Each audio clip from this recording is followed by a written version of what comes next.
Une semaine. Une semaine déjà passée depuis l'élimination de l'Algérie à la Coupe d'Afrique des Nations. Une semaine maintenant qu'on sait que Djemal Belmadi ne sera plus le sélectionneur. Bon, entre-temps, il s'est passé pas mal de choses, mais bon, on n'est pas là pour parler des polémiques. Une semaine, pourquoi j'ai mis autant de temps? Ben, en fait, je te cache pas que j'avais plus vraiment goût à parler de foot. C'est vrai que j'avais promis vraiment de couvrir la CAN, etc. J'avais fait des vidéos avant match, après match. J'avais fait pour le match du Maroc. Je pensais même faire les matchs pour le Sénégal, la Côte d'Ivoire. Mais l'élimination de l'Algérie, tout ce qu'il y a eu autour, franchement, ça m'a mis un petit coup. Mais c'est pas grave, ça m'empêche pas d'en parler. Et là, je fais une vidéo très rapide pour parler un petit peu de l'élimination de l'Algérie, de comment ce que j'ai pensé, le bilan de cette CAN en ce qui nous concerne. Et il y aura une vidéo demain, Inch'Allah, sur Djemal Belmadi. Et pour parler de son passage, faire le bilan et de penser pourquoi pas la suite. Bref, allez, on commence tout de suite. Alors, malgré tout, ça fait une semaine, j'ai peut-être pas envie de remuer le couteau dans la plaie. Cette vidéo, elle est en total impro, j'ai appuyé. On va parler à cœur ouvert parce que ça fait plaisir, je pense, de se lâcher un petit peu. Et c'est intéressant, je pense aussi, de faire ça un petit peu à froid. Parce que faire ça à chaud, il y aurait peut-être des réactions un petit peu pas contrôlées. Ça aurait été peut-être un peu dans l'extrême. Donc, comme d'habitude, on va essayer de prendre du recul et essayer d'analyser ça. Le plus froidement possible. Bref, alors si t'aimes bien mon contenu, je t'invite à liker, commenter, partager, à t'abonner. On est à 550 abonnés, ça fait plaisir, ça monte doucement et je t'invite à rejoindre parce que c'est quelque chose qui m'encourage énormément. Bref, on commence. Ah, cette canne. Ça a été compliqué la canne, hein. C'était compliqué parce qu'on avait nourri beaucoup d'espoir. J'ai fait pas mal de vidéos, je t'invite à les regarder. Même si, bon, maintenant, à titre posthume, c'est pas grave, tu pourras quand même regarder, te faire une idée de l'évolution de mon avis ou de comment je voyais ça. Je pense qu'on était un peu tous optimistes. L'Algérie avait commencé cette Coupe d'Afrique des Nations dans une bonne dynamique. Une bonne dynamique, il y avait une transition générationnelle qui a commencé à se faire. On n'avait peut-être pas le meilleur jeu, mais on avait acquis autre chose. On avait récupéré de la solidité, on avait récupéré de la référence. En tout cas, peut-être pas dans le jeu, mais dans la réaction. Hein, le match face à l'Égypte, où même si t'es pas excellent, mais tu réussis à réagir. Le fait d'aller battre le Sénégal, quand tu jouais tes matchs face à la Tanzanie, même quand tu jouais face au Mozambique, quand tu as joué face au Cap-Vert, tu gagnais, tu réussissais même à gagner, pas forcément, c'était des matchs pas tout le temps évidents, bien sûr, mais tu réussissais à gagner, des fois en mettant des buts, des fois quand même en ayant une différence de but un peu confortable, tu allais réagir au caractère, donc tu sortais un petit peu de ce cocon d'une équipe qui n'était très très bonne en domination, tu vois, excellente en domination, et que quand tu es un peu plus dans le dur, tu sais pas réagir. CF, le match du Sénégal, tu te fais complètement dominer, mais ton gardien a été très bon et tu réussis à capitaliser sur Shaibi. Tu as le match au Mozambique où tu te fais dominer un petit peu dans un climat compliqué face à une équipe compliquée aussi et tu réussis à les battre 2-0. Donc en fait, je pensais avoir vraiment retrouvé ça et je m'étais dit, bon, on peut pallier peut-être ce manque de jeu, ce manque d'innovation tactique, ce manque peut-être de qualité individuelle ou peut-être même de profondeur de banc avec ça justement. Et on peut pas se mentir, ça a été un échec. Ça a été un échec cette Coupe d'Afrique des Nations. Je vais parler rapidement du dernier match, on va évacuer ça. Je pense que vous avez tous vu toutes les excellentes reviews. Vous avez dû en parler, vous refaire le match plusieurs fois dans vos têtes, faire des spaces. Mais bon, on va passer rapidement parce que la vidéo c'est vraiment le bilan. Mais tu veux dire quoi sur ce match-là? Ce match-là, il y a eu pas mal de problématiques, sachant que la composition d'équipe, on l'appelait tous un petit peu de nos voeux. Mais le fait qu'il la mette lui, il y a un manque en fait de rationalité dans ses choix. Tu vois, parce que théoriquement, on voulait tous que Boudaoui joue, mais pourquoi le mettre titulaire alors qu'il joue quasiment jamais titulaire, même avant la CAN, et surtout pas depuis le début de la CAN? Oussama Aouar, que tu le lances directement en première période, c'est l'un des moins mauvais, je dis pas le meilleur, hein, mais c'est l'un des moins mauvais, et tu vas le sortir à la mi-temps. Tu vois, le seul qui était intéressant, c'est un mec comme Adamounas sur son côté, qui apportait un petit peu ce côté virevoltant, un peu de percussion. Tu le mets pas, parce que c'était un choix fort, où il a dit, voilà, vous voulez pas Riyad Mahrez, je vous le mets. Tu le mets finalement, ça se passe un peu bien, mais pour faire rentrer Mahrez, tu sors Aouar et tu réaxes Ounas au lieu de réaxer un Mahrez qui avance plus, qui peut-être avec sa technique peut apporter un peu plus sur le côté axial et laisser un peu la folie d'Adamounes sur le côté, ça n'a pas été le cas. Amora qui aurait pu être installé en doublette avec un Belaïli en ailier gauche ou en tout cas milieu gauche dans un 4-4-2 où tu pourrais travailler en compensant un petit peu avec un Boudaoui sur l'autre côté. Tu vois, comme je t'avais dit, cette espèce de 4-4-2 avec Belaïli en milieu gauche, comme je t'ai dit, mais Amora Bounjah en pointe, comme ça a pu marcher un petit moment contre cette équipe du Burkina Faso. C'est là où d'ailleurs tu as eu les occasions les plus dangereuses. Non, t'as pas fait ça, t'as décidé parce que t'as pas mis Mahrez, on a l'impression que c'est pour ça, pour ne pas froisser Mahrez, tu mets pas Belaïli également. En fait, ce qui fait que, dans l'idée, ça peut être intéressant, sauf que ça aurait été bon si tu avais réussi à donner du temps de jeu à ces trois joueurs-là. Tu composes encore un milieu de terrain qui n'a jamais joué ensemble pour le deuxième match de suite et les deux matchs sont cruciaux. Tu vois, autant le premier match, on a parlé, le milieu de terrain était très bon, ils ont juste mal agi. Il y a eu une mauvaise lecture du match de façon générale de Jamal. Mais on focusera plus la canne de Jamal et Jamal, son passage sur sa vidéo à lui. Mais ça a été compliqué dans la lecture du match, dans les changements que tu as fait face au Burkina Faso finalement. Et face à la Mauritanie, tu enchaînes deux milieux de terrain qui n'ont pas l'habitude de jouer ensemble en leur demandant des choses différentes face à des adversaires très différents. Et en face, tu as une équipe de la Mauritanie qui, symbole, regarde ce qu'ils te disent. Ils te disent pas on a battu l'Algérie parce que voilà, on a su mettre de la vitesse sur les côtés, on savait qu'Atal était cuit et qu'Aït Nouri était surresponsabilisé. Il t'a pas dit qu'on a essayé de mettre de la balle dans le dos parce qu'Aïssa Mandi et Ben Sebaini, c'est pas une paire qui s'entend très très très bien dans le positionnement défensif, on a pu les avoir. Il t'a pas dit qu'on a essayé de mettre un peu plus d'intensité au milieu de terrain, il t'a sorti aucun argument vraiment foot réellement. Il t'a dit ils avaient une faiblesse psychologique et une grosse pression médiatique, et sur ça, on les a tapés. C'est la réalité. T'as une pression médiatique, c'est normal, c'est l'Algérie, on est extrême dans tout. Quand on gagne, entre guillemets, on en fait des tonnes, et quand on perd, c'est ça, et c'est très critique. Et ce qui frustre encore les gens, c'est que cette équipe-là avait beaucoup mieux à proposer que ce que tu as vu là, malheureusement, tu vois. C'est que, je vais pas te refaire la liste, mais en défense, je pense que avec une plus grande confiance, tu pouvais avoir mieux. Le gardien, j'en parlerai pas parce qu'il y a eu des rumeurs comme quoi ils n'étaient pas satisfaits de lui. Tu veux qu'il fasse quoi? Il prend 2 tirs au but, il prend un coup de tête à bout portant et un but où c'est une balle, elle est un peu déviée. Et il subit pas énormément d'occasions. Genre l'Algérie, les peu d'occasions qu'ils subissent, ils se les prennent. Tu donnes 2 pénaltys, tu te prends 2 actions où il n'est pas vraiment fautif. Et là où il fallait être intéressant, entre guillemets, il a pas été dégueulasse. Et encore une fois, moi ce que je dis, c'est que oui, il a peut-être pas fait le bon choix des joueurs. Moi, faut arrêter avec ça. Parce que il y a une équipe qui est en quart de finale de la Coupe d'Afrique des Nations, elle est pas folle, tu vois. Là, l'Angola, ils sont en quart. Là, la Guinée, ils sont en quart. Avec tout le respect que j'ai pour la Guinée, mais ils ont travaillé, ils sont en quart. Le Cap-Vert, ils sont en quart. La Mauritanie, elle t'a sorti, elle t'a tapé. Des joueurs, ils sont au chômage. Des joueurs, ils jouent en R1, en National 2. Tu vois, c'est pas normal. Parce qu'ils ont été bien utilisés, parce qu'ils ont été bien optimisés. Les tournois, c'est ça. La Coupe d'Afrique 2019, tu la gagnes. Le Sénégal, ils ont une meilleure défense, peut-être même une meilleure attaque. Ouais, peut-être pas meilleure attaque, mais ça se joue, tu vois, ils ont des individualités meilleures que les tiennes, mais réussissent à remporter le match parce que nous, on a peut-être su mieux exploiter notre potentiel. Avec un Belaïli, avec un Belameli, avec un Guedioura. Tu vois. Et c'est dans ces moments-là où tu dis, est-ce que le coach, il va avoir le nez creux. Et c'est là où on a vu que Jamel, il est passé à côté. Autant le premier match, tu t'es fait surprendre, autant le deuxième match, un petit peu, et tu peux ressortir les erreurs d'arbitrage, mais c'est pas sur ça que tu te qualifies dans un groupe entre l'Angola, la Mauritanie et le Burkina Faso quand même. Le Burkina Faso, on en a fait un ogre, etc. Mais bon, à part la très bonne action, enfin l'action qu'ils ont eue qui est totalement de notre faute avec Mahrez qui fait pas le pressing et la défense qui s'aligne mal, ils marquent sur un demi-talon et un pénalty que tu leur donnes. La Mauritanie, eux, au début, ils ont décidé de ne pas te respecter. Alors que tu aurais peut-être joué le match il y a un mois, et ils t'auraient peut-être un peu trop respecté, tu n'aurais pas eu la fameuse pression, tu les aurais défoncés. Et le problème, c'est que j'avais vu une équipe qui, encore une fois, c'est pas une question de qualité individuelle, même si tu pourrais la mettre en cause, mais cette équipe n'a jamais été programmée pour gagner la CAN.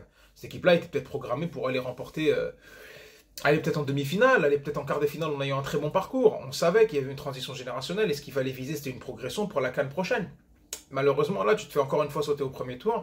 Et c'est pas des qualités individuelles parce qu'en termes de 11, tu faisais pas lire pas tout le monde, mais énormément de sélections. Tu étais 3e ou 4e en termes de 11 ou en termes de liste. Et même dans la dynamique. Le problème, c'est que tu n'as pas su exploiter ça. Tu voyais, c'était symptomatique de la peur des défenseurs. La peur, regarde, les défenseurs, personne ne faisait la conduction. Mandi et Ben Sebaini qui sont réputés pour avoir un bon jeu long, bon jeu court tous les deux. Ils n'arrivaient pas à relancer la balle, ils tremblaient. Bon allez, Ben Sebaini n'a pas joué le dernier match. Mais Mandi, il tremblait. Aït Nouri, qui est censé être bon techniquement, la passe, il tremblait. Un Zerouki, qui est censé être un peu sûr, même si c'est pas le mec le plus incroyable offensivement, mais c'est un mec qui a des références en Ligue des Champions et qui a été formé à l'école hollandaise et qui a cette capacité de faire des passes justes et bien se déplacer dans l'espace. Il n'a pas pu apporter. Encore une fois, le seul mec, c'était un Oussama Aouar parce qu'il a peut-être pas subi la pression des premiers matchs, mais tu le voyais aux yeux de tout le monde. Riyad Mahrez, quand il est rentré, c'est une entrée scandaleuse contre la Mauritanie. Et tout ça, en fait, ça fait que ça donne confiance aux autres. Tu te fais avoir sur un coup de pied arrêté où tes défenseurs ils se repositionnent pas, ils te mettent un but, et après ils n'ont pas fait le mur, ils n'ont pas fait le bus, ils ont continué à t'attaquer, tu aurais pu en prendre 2-0, peut-être même 3-0, et ça aurait été mérité, parce qu'on n'a rien produit. Une possession de balle stérile, et là tu te rends compte que la seule réaction du coach c'est de faire des changements qui ne donnent absolument rien. Faire rentrer un Boudaoui en numéro 8, il est un peu moins bon que les autres, tu le fais sortir en mode je vous ai donné ce que vous voulez. Riyad Mahrez, je le fais pas jouer, tu le fais rentrer, vas-y Riyad sauve-moi, fais-moi un coup de patte. La même chose pour un Belaïli. Et en fait, tu dis, c'est quoi la trame de réflexion finalement? Et c'est là où tu dis que ben, quand Amir Abdo avait dit il y a une grosse fragilité psychologique chez ces joueurs-là, il a raison. Parce qu'elle est transmise par un coach qui finalement, quand tu regardes avec le fameux même c'est pas possible, ou aller chialer à l'arbitre pour chaque faute, ou finalement, encore même, la fameuse, tu sais, pendant la cooling break, ils ont fait un visu sur lui où il disait, quand un joueur il tombe, ne te roule pas, tombe, et il y a 10 joueurs qui vont travailler pour toi, faire la pression à l'arbitre pour qu'il te donne le penalty. Et on l'a vu d'ailleurs quand Bardad Mounjah tombe, où il y avait absolument pas un penalty pour le coup. Autant dans les autres matchs, tu pouvais, ça c'est clairement, mais là il y avait pas. Jusqu'à l'arbitre il vient, il lui fait non, khlas, lève-toi, pour que Bardad se lève. Il lui dit t'inquiète pas, tu n'auras pas ton penalty, et le temps il passe. Et en fait, ça, c'est cette gestion de match-là, c'est cette gestion émotionnelle-là, cette impuissance tactique, cet esprit en fait de résilience et limite de les voir carbo quoi. Personne voulait faire la mauvaise passe, personne voulait être le mec qui condamne l'Algérie parce qu'encore une fois à l'image du match face au Cameroun, on a surémotionnalisé ça. Et c'est ce qui me dérange avec un Djamel. Et encore une fois, j'ai pas envie de faire focus sur lui, mais malheureusement, t'es le principal protagoniste. Parce que bah, la sérénité qu'on pouvait avoir avant, ce calme, ce contrôle, le fait que vous inquiétez pas, je prends tout sur moi, bah, tu l'as pas retrouvé ici, malheureusement. Et c'est triste. Encore une fois, tu vas retenir quoi de cette Coupe d'Afrique des Nations? Parce que le dernier match, tu mérites complètement de te faire bosser. Les autres matchs, il y a certains qui sortiront les erreurs d'arbitrage, mais moi je sortirais quoi? Un manque de cohérence dans les choix, un manque de courage dans les choix, un manque de réactivité, une très mauvaise lecture de match. Face à l'Angola, tu te fais taper dès que le coach angolais il fait un petit changement tactique, toi tu sais pas réagir, et tu trouves un Ben Taleb et un Ben Nasser complètement cuitas, tu n'arrives pas à les changer, tu subis jusqu'à ce que l'un d'entre eux bah, fait la faute. Face au Burkina Faso, tu vois que ton équipe, elle n'y est pas, ni Fegouli, ni Marez, non, ni les Cannes, ni peut-être la lucidité à ce moment-là, les défendre sur le défenseur burkinabé qui a tout le temps de te faire une passe éclair. Elle est magnifique la passe pour l'attaquant du Burkina Faso qui va te fusiller. Tu leur donnes un penalty alors que tu essaies de revenir tant bien que mal. Et face à la Mauritanie, tu n'as absolument rien montré. C'était un match. Tu sais, contrairement à 2021 où tu as des occasions et tu marques pas parce que tu manques d'efficacité, etc. Et que tu peux pas dire que la réussite c'est que Zahar, tu vois, Zahar il n'existe pas finalement. À ce moment-là, faut la provoquer, il faut le chercher ces actions-là. Et là, en 2021, tu l'avais pas fait parce que bah, il y avait un surplus d'émotion, mais encore une fois, tu gardais cette prédominance dans le jeu. Face à la Guinée équatoriale, tu les as les actions, tu les marques pas. Face au Sierra Leone, tu les as les occasions, tu les cadres mal. Même face au Burkina Faso, au Côte d'Ivoire, le dernier match, tu as quelques occasions et tu les conclus pas. Tu vois, la frappe de Benasser, le penalty de Mahrez, tu as des occasions comme ça, et tu les marques pas. Et là, faut le faire, quoi. C'est une immense déception, cette Coupe d'Afrique des Nations. C'est un scandale. Parce que tu étais censé avoir un match nul pour finir dans les meilleurs troisièmes et affronter le Cap-Vert. Cap-Vert que tu as bossé 5-1 à Alger il n'y a pas longtemps. Là, tu te retrouves à faire quoi, frérot? Là, tu te retrouves à perdre face à la Mauritanie, finir parmi les deux. Finir quatrième, en fait, parmi les pires équipes. Alors que là, il suffisait. En fait, c'est plus dur de ne pas se qualifier que de se qualifier. C'est grave quand même, tu vois. Et le fait, c'est un résultat d'un manque de travail de la fédération, c'est un résultat d'un manque de travail du tout le football algérien. Il y aura aussi une vidéo sur quelle est la suite de l'après Belmadi. Et là, on va en parler parce que l'immense parade Razidane et quel coach on va trouver, c'est pour encore une fois camoufler, se camoufler, tu vois, pour le coup. Dans la finalité, c'est pas ce qu'il faut. Si tu travailles sérieusement, si tout est bien travaillé, tout est carré, tout est réfléchi, tout est bien ficelé. J'ai peut-être pas les mots en ce moment parce que je me suis remis encore une fois dans la pression du match. Mais si tout était bien étudié, tu regardes finalement. C'est une question de résultat. On va parler français, tu vois. 2017, tu sors au premier tour. 2012, t'es pas qualifié. 2013, tu sors au premier tour. 2015, tu sors en huitième. C'est le quart, mais c'était l'équivalent des huitièmes. 2017, tu sors au premier tour. 2019, tu la gagnes. Excellent, il n'y a rien à dire. L'une des plus belles, l'un des plus beaux gagnants, toute histoire de Cannes confondue, parce qu'on a été magnifique. Pas de problème. 2022, t'es nul à chier. 2023, t'es nul à chier. Enfin, 2021, 2023. Tu sors au premier tour les deux fois. Face à des adversaires faibles. Depuis 2019, t'as pas gagné de titre. T'as pas gagné un match en Cannes. C'est la honte. Et je te parle même pas du fiasco en Coupe d'Afrique, enfin en qualification K à Coupe du Monde. Zone K, zone Afrique, voilà. J'avais les mots en tête. C'est grave. Et c'est un échec. T'as des joueurs que t'as perdus. Un mec comme Shaibi, t'as perdu. Il rentre dans son club, il est décisif. Un mec comme Amora, tu l'as perdu. Il rentre dans son club, il est décisif. C'est pas normal de voir des choses comme ça en fait. Parce qu'encore une fois, t'as pas su optimiser tes joueurs. T'as pas m'expliquer que la Mauritanie ont des meilleurs joueurs que toi. Finalement, ils se sont battus jusqu'à la fin et ils étaient à 2 minutes d'une prolongation pour aller chercher l'écart. Ne me dis pas que la RDC est meilleure que toi, ne me dis pas que le Burkina est meilleur que toi, me dis pas maintenant que, comment elle s'appelle, que l'Angola est meilleur que toi. Ils ont rien proposé dans les matchs pour être meilleurs que toi. Et pourtant, eux, ils passent parce qu'ils ont fait preuve de réalisme, ils ont fait preuve de gestion émotionnelle. Et ils ont su comment réagir face à toi, contrairement à toi. C'est honteux de voir que le coach de l'Angola, qui n'a coaché nulle part ailleurs que l'Angola, allez, la réserve du Sporting, ait fait des changements que toi, t'es pas fait. C'est grave. Tu vois, le coach du Burkina Faso, il s'est même pas sali les mains. Le mec, il Hubert Vélu, il s'attendait pas. Vraiment, bah, si vous me donnez la victoire, moi je la prends. Voilà, tout simplement. Amir Abdou, il a parlé de quoi? Il a fait un truc tactique de ouf, il les a encouragés, il leur a dit allez-y, défoncez-les. Et face à une Algérie, je pense, en pleine maîtrise de ses moyens, tu vas essayer de défoncer, tu vas le prendre en transition, tu marques un but, il va se rappeler son positionnement de petite équipe, il va rejouer derrière. Sauf que là, il t'a limite pas eu peur de toi. Il t'a attendu sur tous tes ballons. Il a même pas voulu pousser le truc jusqu'au bout d'être, ah, je vais essayer d'être protagoniste. Même pas, il a fait ça. Il s'est dit, je marque le but, maintenant je les attends et je vais les exploser en contre. De toute façon, ils sont cuits. Cuits physiquement, techniquement, tactiquement, sur la réactivité, sur la lucidité. Et c'est un résultat de tout finalement. Et encore une fois, j'ai dit le procès, ou en tout cas le bilan de Jamel Belmadi, je le ferai à part dans sa vidéo à lui, où je parlerai de sa canne, ses échecs, mais je parlerai aussi de ce qu'il a apporté. Et je parlerai de maintenant, bah, je ferai une vidéo globale où ça durerait un petit moment. Mais concernant cette Coupe d'Afrique des Nations, je suis très déçu. Je suis aussi très déçu de l'apport individuel de certains joueurs. Le Riyad Mahrez, faut en parler. C'est quoi ça? C'est le capitaine d'une équipe, c'est ton meilleur joueur. T'arrives à la canne avec 4 kilos de trop, je t'ai encouragé, j'ai fait une vidéo qui a bien marché, je crois qu'elle est à 2000 vues maintenant. Riyad, réveille-toi, oui, parce qu'on comptait vraiment sur lui. T'as le coup de... Sauf que, encore une fois, les joueurs Superman comme ça, les joueurs qui vont sortir la cape de Superman pour essayer de te sauver, bah, ils font ça 3, 4, 5 fois dans une carrière. Et encore, on est gentil, les coups de patte absolus là.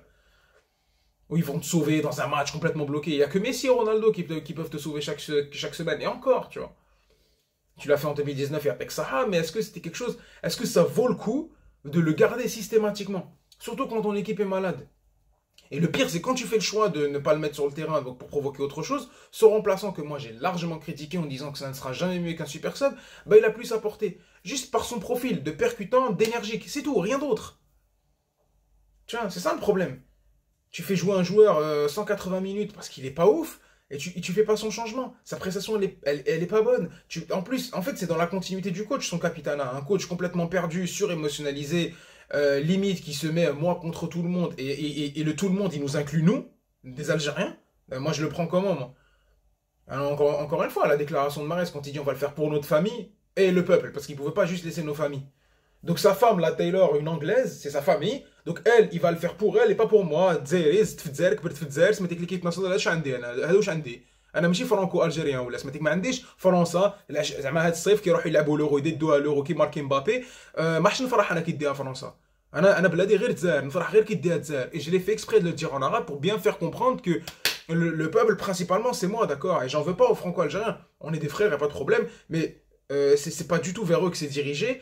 J'ai pas envie de faire cette bavure là, mais pour dire, viens pas me raconter à moi hein, qui vient du cru, je le fais pas pour vous. Ou même encore même les franco-algériens qui sont là. Même, ouais, franchement, parenthèse close, parce que j'ai parlé avec le cœur et je suis très énervé. Alors que je devais pas l'être au début de la vidéo. Moi j'ai que ça, d'accord. Si lui, bah, il se considère, bah je sais pas, Taylor c'est son problème. Moi je suis pas Taylor, Anaya. Voilà. Rien à foutre.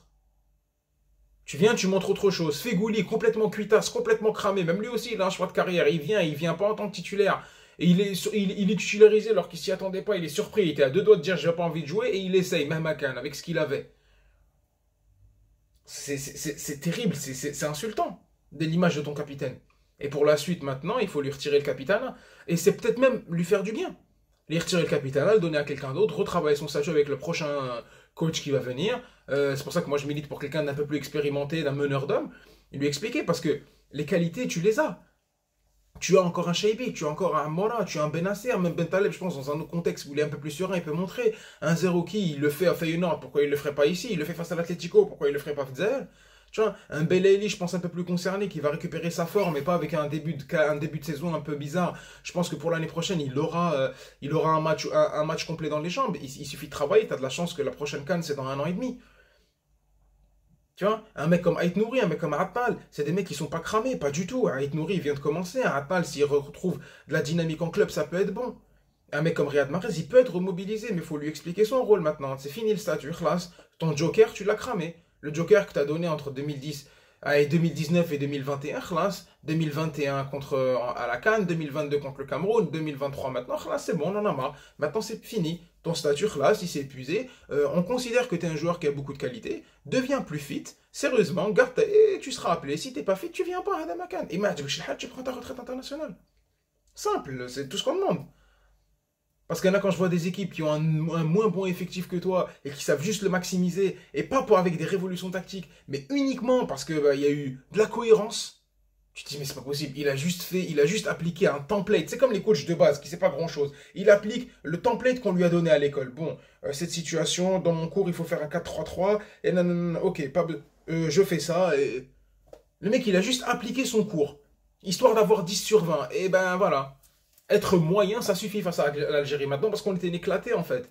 Et ça qui est encore plus rageant. Parce que si on avait un mauvais niveau, si t'es parti, on va dire, avec allez, je vais y aller à fond, j'en ai plus rien à foutre. Si tu vas aller avec certains joueurs locaux, et tu pourras dire, ouais, ils ont pas le niveau, malheureusement, le championnat local, nanana, ils sont pas aussi forts techniquement, peut-être ils ont montré de l'envie, mais ils sont limités, comme on dit, tout ce que la vache elle a donné comme lait. Non, là, le problème, c'est que c'est pas le cas.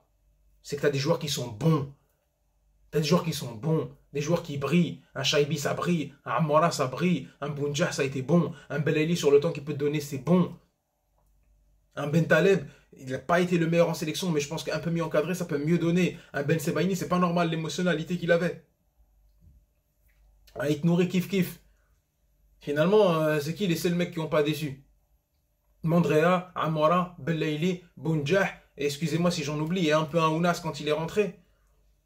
C'est honteux. Donc moi, qu'est-ce que j'en fais le bilan de cette canne-là? Tu te rends compte que il faut travailler, le chemin il est encore long. Et se reposer sur ses lauriers, c'est ce qui a toujours fait du mal au football algérien finalement. Toujours fait du mal au football algérien. Et j'espère clairement qu'ils apprendront de leurs erreurs. Parce que là, j'entends des noms de coach. Non, il faut structurer maintenant. Structure, prends toutes tes sélections de jeunes, de la plus petite jusqu'à l'équipe A, essaye de faire un cheminement, mets un directeur technique national, fais-lui une sorte de cabinet autour de lui, travailler sur comment le footballeur algérien, repenser le football algérien, toutes les équipes nationales algériennes, féminines, masculines, jeunes, enfants, juniors, poussins, tous elles doivent jouer de la même façon. Poussins, je sais même pas si ça existe, mais elles doivent toutes jouer de la même façon, tu vois. Et pour créer une cohérence, créer un travail, sortir autant de talents. Il y a des pays qui ont moins de démographie que toi, et qui sont peut-être un peu moins imprégnés du foot que toi, qui produisent moins de footballeurs dans l'histoire que toi, et pourtant, ils arrivent à s'en sortir en maximisant ce qu'ils ont. Tu vois, c'est parce que c'est une question de travail. Il n'y en a pas un ou deux, hein. Commencez pas à tu vis ça, j'en ai rien à foutre. Tu vois, l'Algérie, c'est un extraordinaire pays de foot. Ils ont produit des super joueurs. On doit jalouser, on jalouse personne. On regarde qui tu veux dans les yeux. C'est pas une question du talent individuel ou encore moins des gènes, comme j'ai pu en entendre de la part de certains. En oubliant que Zidane, Benzema, Mbappé, Madjer, Belloumi, Mahrez, tout ça, c'est pas que des joueurs de classe mondiale, mais ils sont pas algériens d'origine, ou tout du moins pour certains. Tu vois, Nasri, bref, j'en oublie de certains. Mais bon, là je divague parce que pour dire que la qualité, tu l'as. La Coupe d'Afrique 2019, tu la gagnes avec des joueurs locaux. Pas que, bien sûr, ils sont entourés, mais c'est des joueurs locaux. Les Atta, les Ben Sebaini, les Belamri, les Belaïli, les Bounjah, les Slimani. Tu vois? In fine. Donc, bon, bref. Ce qu'il faut pour cette fédération, c'est de travailler correctement. C'est de rapporter de la sérénité.